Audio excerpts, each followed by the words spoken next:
To all of you on my YouTube channel Sarkari Bharat. दोस्तों, आज की इस वीडियो के अंदर हम बात करने वाले हैं, जैसा कि आप सभी को पता है सीटेट के लिए हमारे चैनल पर क्लासेस चल रही थी, जो कि लगभग बोल सकते हैं 15 दिन से आपकी ये क्लास बिल्कुल बंद थी और क्लासेस आपकी नहीं आ पा रही थी। उसके कई सारे कारण थे, कई सारे रीजंस थे, लेकिन आज से आपकी सारी की सारी क्लासेस स्टार्ट हो गई हैं। लगभग 5 से 6 क्लास आपको पर डे मिलने वाली हैं।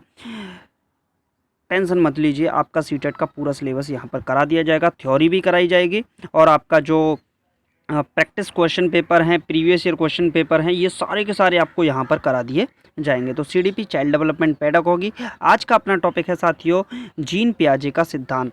क्या है जीन पियाजे का सिद्धांत? तो इसके मैंने अभी तक 6 पार्ट करा दिए हैं थ्योरी क्लास के। आपने अगर वो नहीं देखे तो आप चैनल पर जाकर प्लेलिस्ट में देख सकते हैं। तो जीन पियाजे के सिद्धांत आज का अपना 7th पार्ट देखते हैं आखिरकार क्या कहता है। बात करें जीन पियाजे की, देखिए स्टार्टिंग पॉइंट आपका जीन पियाजे से है। जीन पियाजे का सिद्धांत क्या है? जीन पियाजे संज्ञानात्मक विकास का सिद्धांत भी कहा जाता है। जीन पियाजे का जो सिद्धांत है ये संज्ञानात्मक विकास का सिद्धांत भी कहा जाता है। जीन पियाजे साहब ने संज्ञानात्मक विकास पर बहुत ज़्यादा जोर दिया था, बहुत ज़्यादा बल दिया था। क्लियर? जैसे जेपी वाटसन साहब के बारे में मैंने आपको बताया था, तो ये बिहेवियरिस्टिक थे, व्यवहारवाद पर इन्होंने बल दिया था। क्लियर?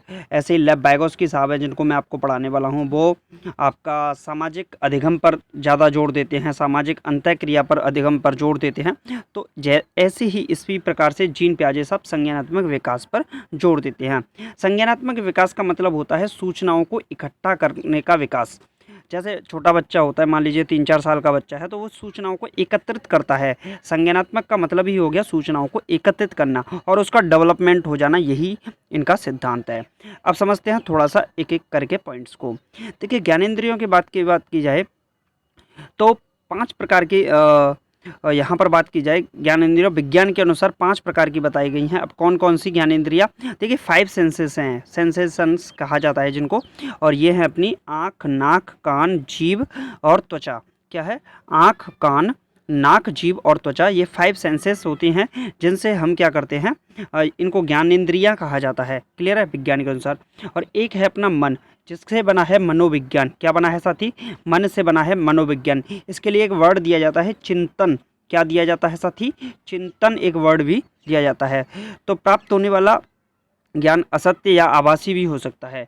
मन के द्वारा जो भी ज्ञान प्राप्त होता है वो आपका मनोविज्ञान, यहाँ पर प्राप्त होने वाला ज्ञान क्या है? असत्य भी हो सकता है। और ये जो सारी की सारी बातें हैं, आँख, कान, नाक, जीभ, त्वचा, ये सत्य ज्ञान को देती हैं, संज्ञान को देती हैं, सूचनाओं को एकत्रित करती हैं, आपके संज्ञानात्मक विकास को बढ़ाती हैं। तो आँख, कान, नाक, जीभ, त्वचा। देखिए आपने मान लीजिए मैं आपकी आंख बंद कर दूं, क्लियर है, आंख बंद कर दूं और आपकी जीभा पर हम मिर्ची डाल दें। क्या डाल दें? मिर्ची। तो आप तुरंत बोलोगे कड़वा लग रहा है, मिर्ची लग रही है। तो यानी कि जीभ आपकी बिल्कुल सत्य बताएगी। क्लियर है? अगर आपके सामने कुछ भी रख दिया जाए, जैसे उसकी स्मेल आ रही है, तो आप उसकी स्मेल को बता सकते हो किससे? नाक से बता सकते हो। क्लियर है? तो ये संज्ञानात्मक विकास, जो संज्ञानात्मक ज्ञान होता है, ये आपका सत्य होता है। लेकिन मनोविज्ञान ये असत्य भी हो सकता है और ये ज्ञान आभासी यानी कि सत्य और असत्य दोनों प्रकार का हो सकता है।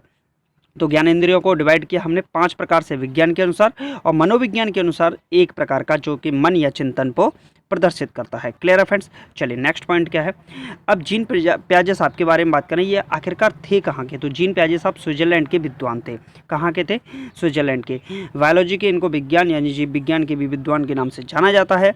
1922 से 1932 के बीच में जीव विज्ञान के आधार पर बालक के विकास को स्पष्ट इन्होंने किया था। तो इन्होंने कार्य किया था 1922 से 1932, यानी कि लगभग 10 वर्षों तक इन्होंने इस पर बच्चों पर कार्य किया था। बोला जाता है इनका खुद का जो बच्चा था, खुद का स्वयं का जो बच्चा था, इन्होंने उसके विकास को खुद को परखा और देखा। जैसे जैसे वो बढ़ता गया, उसके आधार पर इन्होंने अपने सिद्धांत का प्रतिपादन किया। क्लियर है फ्रेंड्स? अब देखिए यहाँ पर पॉइंट क्या लिखा है। पियाजे के द्वारा बालक के विकास को जिस तरह स्पष्ट करने का प्रयास किया, उसके अनुसार इन्हें विकासात्मक मनोविज्ञान का जनक कहा जाता है। अब आपसे क्वेश्चन पूछा जाता है विकासात्मक मनोविज्ञान का जनक किससे कहा जाता है। आपका यूपी टेट का एग्जाम हो, रीट का एग्जाम हो, वहाँ पर इस प्रकार का क्वेश्चन आपसे पूछ लिया जाता है। सीटेट में भी कभी कभी इस टाइप का क्वेश्चन पूछ लिया जाता है। वैसे सीटेट आपका जो भी क्वेश्चन पूछता है थ्योरी बेस्ड पूछता है, आपके ज्ञान अवबोध से संबंधित ज़्यादा क्वेश्चन वहाँ पर पूछे जाते हैं, लेकिन पूछ लेता है विकासात्मक मनोविज्ञान का जनक कौन है, तो जीन पियाजे आपको कहा जाता है क्या, विकासात्मक मनोविज्ञान का जनक। क्लियर है फ्रेंड्स, कोई दिक्कत किसी भी बात किसी भी स्टूडेंट को। चलिए अब 4-5 पॉइंट हैं उनको समझते हैं। पहला पॉइंट है स्कीमा। आखिरकार ये स्कीमा क्या होता है। यहाँ से सीटेट बहुत ज़्यादा प्रश्न पूछता है स्कीमा से, हर साल पेपर में क्वेश्चन आता है, 1 नंबर आप यहाँ से पक्का समझ लीजिए।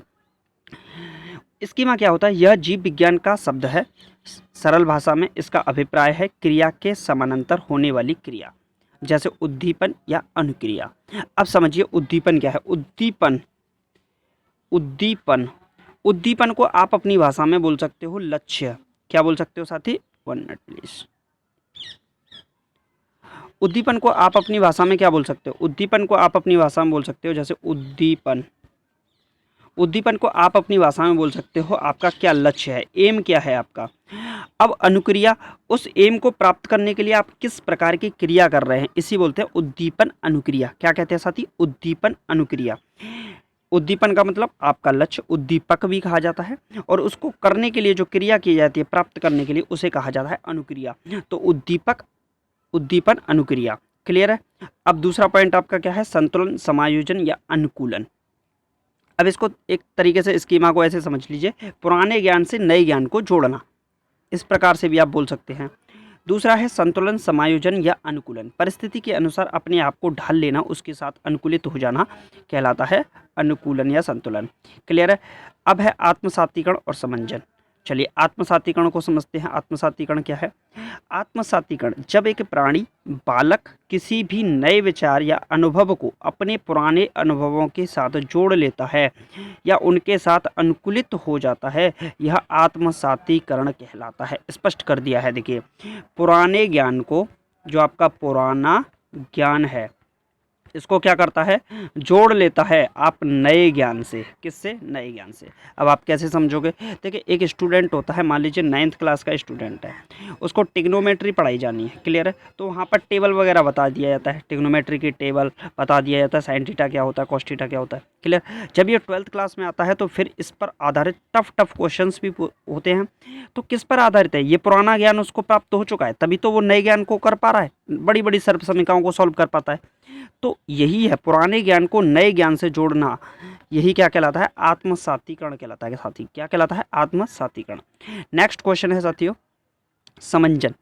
जब एक व्यक्ति, बालक अपने पुराने अनुभवों को का परिमार्जन नए अनुभवों के अनुसार कर लेता है तथा नए विचारों में ढल जाता है, इसी को क्या कहते हैं, समंजन। जब एक व्यक्ति, बालक अपने पुराने अनुभवों का परिमार्जन नए अनुभवों के अनुसार कर लेता है तथा नए विचारों में ढल जाता है, क्या कहलाता है, समंजन कहलाता है। चलिए फ्रेंड्स, संज्ञानात्मक विकास की कुछ अवस्थाएं हैं, उन अवस्थाओं को समझ लेते हैं थोड़ा सा ढंग से। संज्ञानात्मक विकास की जो जीन पियाजे साहब हैं, इन्होंने जीन पियाजे साहब ने संज्ञानात्मक विकास की 4 अवस्थाएं बताई हैं। कितनी अवस्थाएं बताई हैं, 4 अवस्थाएं। अब समझिए संज्ञानात्मक विकास की जो 4 अवस्थाएं हैं, 4 अवस्थाएं बताई हैं। पहली अवस्था होती है संवेदी या पेशीय गामक अवस्थाएं, क्या कहते हैं, इंद्रिय गामक अवस्थाएं भी कहते हैं। दूसरी अवस्था जो होती है साथी, दूसरी अवस्था का जो नाम है वो है आपका पूर्व संक्रियात्मक अवस्था। क्या है, पूर्व संक्रियात्मक अवस्था। तीसरी है मूर्त संक्रियात्मक अवस्था और चौथी है अमूर्त संक्रियात्मक अवस्था। क्लियर है फ्रेंड्स। तो दोस्तों सबसे पहले हम इसमें डिस्कशन करते हैं किस पर, संवेदी या पेशीय गामक अवस्था, इंद्रिय गामक अवस्था। ये होती है जन्म से 2 वर्ष की। क्या होती है, 0 से 2 वर्ष की अवस्था जो होती है उसे पेशीय गामक अवस्था या संवेदी गामक अवस्था या इंद्रिय गामक अवस्था के नाम से जाना जाता है। इसको हम शैशव अवस्था के नाम से भी जानते हैं। क्लियर है फ्रेंड्स। अब बात समझिए, अनुकरण की अवस्था भी इसको कहा जाता है। क्या कहा जाता है, अनुकरण की अवस्था। त्वचा, आँख, कान, नाक, इसमें क्या होते हैं, सर्वाधिक आपके सक्रिय होते हैं। संवेदनाओं के आधार पर ये सीखता है। किसके आधार पर सीखता है, संवेदनाओं को। उत्तर काल में पैदा हुआ बच्चा भी इसको कहा जाता है। क्लियर है। चले, इस अवस्था में बालक में भाषा का विकास हो जाता है तथा 2 वर्ष का बालक बोलने लग जाता है। वस्तु स्थायित्व का उसके अंदर गुण आ जाता है। निश्चित रूप से किसी देखी गई वस्तु या आवाज़ को स्थायी करण बालक के मस्तिष्क में होने शुरू हो जाता है, मतलब वस्तु स्थायित्व ऑब्जेक्ट परमानेंस की स्थिति उसके अंदर आ जाती है। क्लियर है फ्रेंड्स। चलिए नेक्स्ट देख लेते हैं। नेक्स्ट दूसरी अवस्था होती है उसे कहा जाता है पूर्व संक्रियात्मक अवस्था। क्या कहा जाता है? पूर्व संक्रियात्मक अवस्था। इसकी जो अवधि होती है 2 से 7 वर्ष तक की अवधि होती है। 2 वर्ष की आयु में बालक का परिवार सक्रिय सदस्य बन जाता है। जीववाद या सजीव चिंतन। जब एक बालक किसी भी वस्तु को केवल सजीव मानकर ही व्यवहार करता है तो पूर्व प्रत्यात्मक काल 2 से 4 वर्ष। प्रबल जिज्ञासु काल इसको कहा गया है। और 1 मिनट प्लीज, 1 मिनट। चलिए, तो पूर्व प्रत्यात्मक काल 2 से 4 वर्ष तक का काल होता है, जिसे प्रबल जिज्ञासु काल कहा जाता है। अंतरः प्रज्ञः काल 4 से 7 वर्ष तक की जो अवस्था होती है, और इसे अनुकरण की अवस्था के नाम से भी जाना जाता है। नेक्स्ट पॉइंट है आपका साथियों मूर्त संक्रियात्मक अवस्था। क्या है? मूर्त संक्रियात्मक अवस्था 7 से 11 वर्ष तक की अवस्था होती है। पलटावी चिंतन की अवस्था। गणना से संबंधित प्रारंभिक व्यवहार शुरू हो जाता है। मूर्त वस्तुओं के संदर्भ में चिंतन करना शुरुआत हो जाती है। वैचारिक काल की अवस्था भी इसे कहा जाता है। तो नाम इसको याद रखिएगा, पलटावी रिवर्सिबिलिटी इसके अंदर आ जाती है। 7 से 11 वर्ष के अंदर रिवर्सिबिलिटी आ जाती है पलटावी चिंतन की अवस्था। गणना से संबंधित प्रारंभिक व्यवहार। मूर्त संक्रियात्मक मूर्त वस्तुओं के संदर्भ में चिंतन करना। वैचारिक काल की अवस्था भी इसको कहा जाता है। चौथी आती है आपकी अमूर्त संक्रियात्मक अवस्था या औपचारिक संक्रियात्मक अवस्था के नाम से भी इसको जाना जाता है। दूसरा ये भी आपसे पूछ लेता है, नैमित्तिक या औपचारिक संक्रियात्मक अवस्था भी कहा जाता है। ये होती है 11 से 15 या 16, मेनली होती है 11 से 16 वर्ष तक की अवस्था को अमूर्त संक्रियात्मक अवस्था माना जाता है। इसमें कल्पना वगैरह बच्चा शुरू कर देता है, कल्पना करना। क्लियर है। तो पूर्ण परिपक्वता की अवस्था इसे कहा जाता है। अमूर्त चिंतन की अवस्था कहा जाता है। बालक की बुद्धि का अधिकतम विकास 15 से 16 वर्ष की अवस्था तक हो जाता है। तार्किकता का उच्चतम स्तर इसके अंतर्गत आता है। मूर्त संक्रियात्मक अवस्था में 7 से 11 में बात की जाए तो तार्किकता शुरुआत हो जाती है, लेकिन 11 से 16 वर्ष की अवस्था में तार्किकता अपने उच्चतम सीमा पर पहुंच जाती है, उच्चतम स्तर पर पहुंच जाती है। क्लियर है फ्रेंड्स। तो आज का अपना टॉपिक था साथियों जीन पियाजे का सिद्धांत। तो जीन पियाजे से एक क्वेश्चन आपका बनता है, और जब आप इसके क्वेश्चंस को करोगे तब आपको पता चल जाएगा कि बहुत ज़्यादा हेल्पफुल है आपके लिए ये थ्योरी की क्लास। तो उम्मीद है दोस्तों आपको वीडियो अच्छा लगा होगा। वीडियो अच्छा लगा है तो वीडियो को क्या करना है, लाइक करना है। और मैंने तब से नहीं बोला, सब्सक्राइब अगर आपकी इच्छा है करना है तो कर लीजिए, ना करना मत कीजिए। क्लासेस आप समय पर लेते रहिएगा। तो चलिए मिलते हैं नेक्स्ट वीडियो में। Thank you for watching this video.